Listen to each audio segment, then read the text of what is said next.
We are at the tipping point. 5 years worth of history has happened over a weekend. Last time I sat in this chair, I said to us all that Epping is everywhere and that we are all Epping because of what Epping represented. It represented that the English were fundamentally against the invader. Epping was that moment. When I said that we are all Epping, that wasn't hyperbole. I genuinely meant it. Because the truth is, Epping represented and still does represent the future of the English people. It represents the English people as an identifiable racial group. And I hoped, as we all did, that Epping would be the final death knell in what is happening to this country. The continuous invasion of outsiders who have no right to be here, no right to our land, to our people, to our resources, to show us a way forward. A golden path in which we could all walk and all put this to bed. But sadly, defeat has been clutched from the jaws of victory by an elite class that has made it clear that we, the English, are second-class citizens in comparison to the foreign. Up until this moment, we have always felt as though that the English are second-class citizens in our own homeland. But as of the ruling on Friday, we now have it clear. That single ruling was one of the most important rulings in the entire history of our country, for the simple reason that the elite order made it clear that it sees us, its own people, as its enemy. That it is better to have those who are in proximity to the hotel to be subjected to the most depraved acts of peoples who have no right to be here, who should have been turned away and taken home at the very first instance. But because that didn't happen, because our system is built to ensure that the native person has fewer rights and more responsibilities than the non-native, they remain. And it has been made very clear that the state wishes for this continued horrific and unfair state of affairs should continue indefinitely. And that was the ruling. That it is better for these people to remain and continue to exploit the people and children of not only one of our native towns, but all of them, with a single ruling. The legal solution has been taken from our hands. I cannot begin to imagine, I cannot begin to fathom what is going to come next when the English understand what has happened. The English must understand that the legal route to expelling these people from our lands has been taken from them. That is what has transpired. That is what has occurred. You, the English, have fewer rights and more responsibilities than the invader. You are a second-class citizen in your own homeland. This was always felt, but now it is clear. So what must the English do?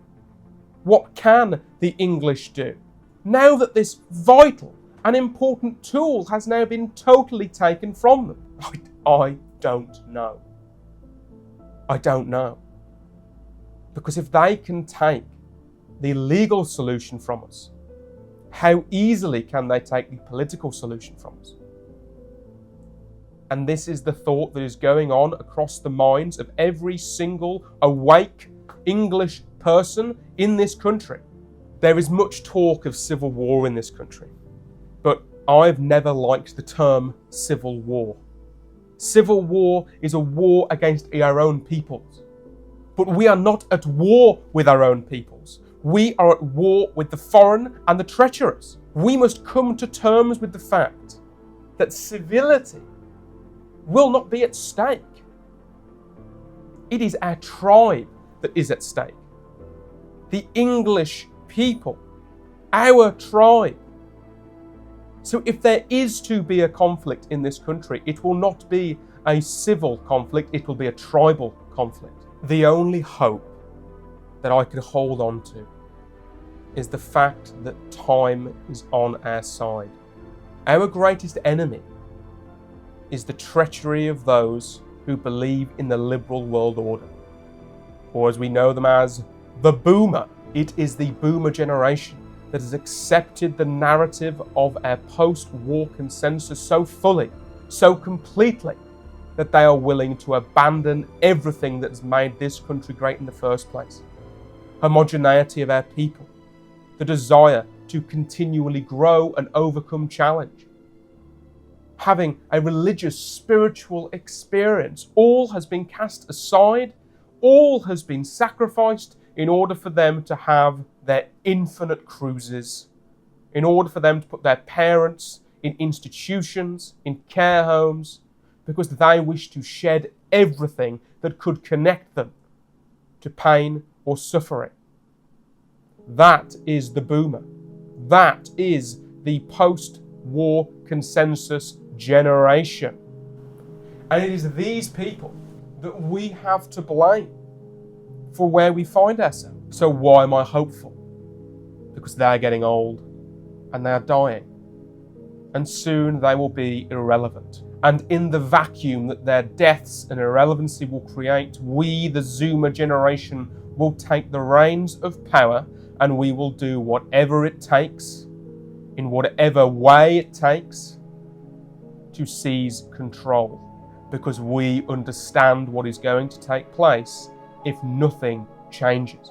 The liberal world order has no idea what is coming. The Zoomer generation is a generation of destroyers. This weekend, I've spent at a conference called The Witten, a thoroughly enjoyable, interesting and engaging conference that I'd recommend anyone to attend.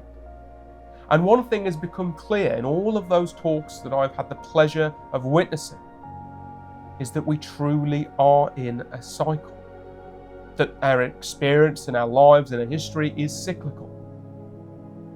And we are coming to the end of a cycle. Many on the right believe that this cycle is going to come to an end and there will be a new rebuilding, which I agree. I think there will be a rebuilding. But they are missing a crucial part, and that is righteous fury. The Zoomer is angry. The Zoomer is mad. The Zoomer has so much fury, rage and anger in his heart, and burning, fiery hatred and love, that it is itching to come out. The Zoomer loves his people. The Zoomer is the first new generation in over 80 years that understands the importance of the group. Every generation before us has wished to cast aside its connection, its vital life force, its vital energy to the group in order to feel free. But I'm here to tell you that absolute freedom is no longer worth the price that we are having to pay for it. Absolute freedom is not worth the death of our homeland, the death of our people, and the end of what we know. There is no point in building on rotten and corrupted ground. And that is the place of the Zoomer generation. Our place is a place of righteous cleansing fire.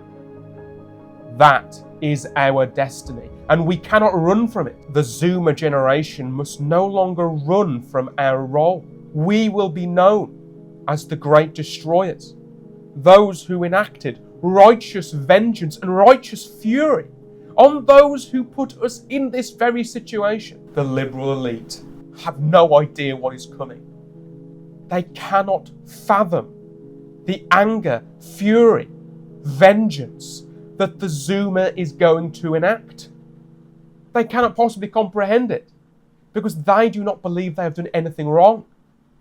They believe that if we just continue along the ever marching of progress, that the problems will sort themselves out. The problems will not sort themselves out. This is our place in history. It has already been foretold. All of us are dreaming of a world different to this one, and in order for a new world to be born, We must set ablaze the old so that from the ashes we can rise once again. This is our destiny. This is our future. And I speak to every single Zoomer who is able to listen to this message, and I want you to understand. Your place in the world is so important. The value that you have to offer is unimaginable. It cannot be quantified. You, my friends, will be the people that will set alight the world. And from the ashes, we will build a better one. That is our destiny. And we cannot run from it. We cannot shy away from it. And all that we can do is gain the power and the ability to rule. The boomer, the Gen Xer, the millennial cannot comprehend these feelings. They cannot comprehend their place in history because for them, history has come to an end.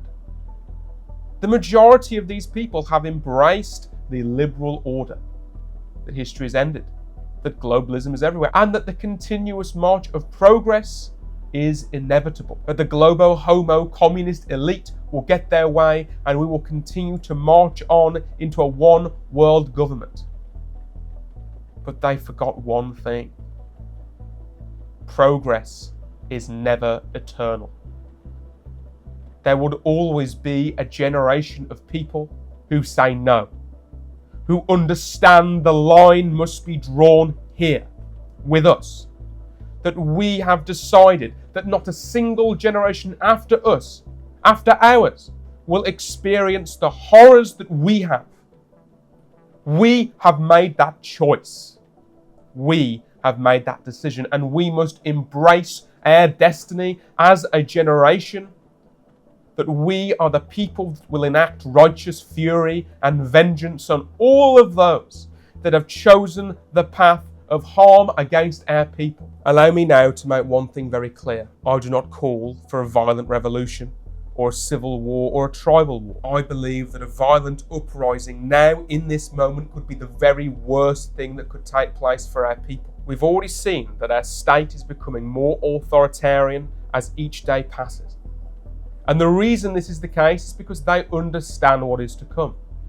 They understand that their grip on power is waning, that the economic situation cannot continue, that the demographic replacement of our people cannot continue. And the jig is up. It's over.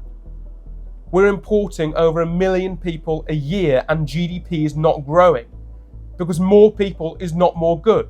The maths don't make sense. And they understand that we're approaching a multitude of black swan events where, like dominoes, if one goes, the rest shall follow. Our situation is going to get worse, much worse. And our righteous fury and our anger is only going to grow. So they will hold on to power for as long as they can because they understand, petrified of a generation of people that are unattached to the liberal worldview. We will soon be moving into a time where the rights of the individual will no longer trump the rights of the group. But right now it will be worse before it gets better. And we must be ready. Like I've said earlier, and allow me to make this clear, I do not call for violence. I believe that violence is the worst thing for our people. What I do call upon is for us all to become more skilled, for us all to become more useful, for our abilities to grow, for us to push ourselves to be greater than what we currently are, for us all to make plans of having children, finding partners in our romantic lives, in our friendships, in our relationships, in our families, in our work, in our businesses, that we can depend on, to find our tribe, to align ourselves with a mission, and to discover what our own personal duties are as a people. That is where we should be spending our time. That is where we should be spending our energy. And that is how we will be able to attain power and enact righteous fury and vengeance on a state that is determined to destroy us in order for us to gain power. We, the English, and we, the Zoomer, recognise our place in history. And we must recognise what we must do. We must do what the foreigners done for over 50 years. We must collectivise. We must group together. And we must understand that the only path to victory, the only path before us, is a path where we, the Zoomer, we, the English, collectivise. In times of difficulty and danger, we make the decision to prioritise the group, the whole, over the individual.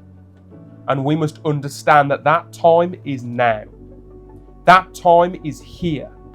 And the only group that is able to do that is the Zoomer. We understand our place in history, and if we do not understand our place in history, then now is the time to. Our destiny is to enact righteous fury and vengeance, and we cannot do that if we do not have the power and the will, the dedication and the sacrifice to make that happen. Will this be easy? No. It will not be easy. We're trying to overturn 80 years of history. We're trying to overturn a state determined on destroying us. We are trying to overturn the money power of the world. The cards are stacked against us, and it may be late, but it is not too late. The future is dark and grim, but there is light. And I will always follow that light wherever it takes me.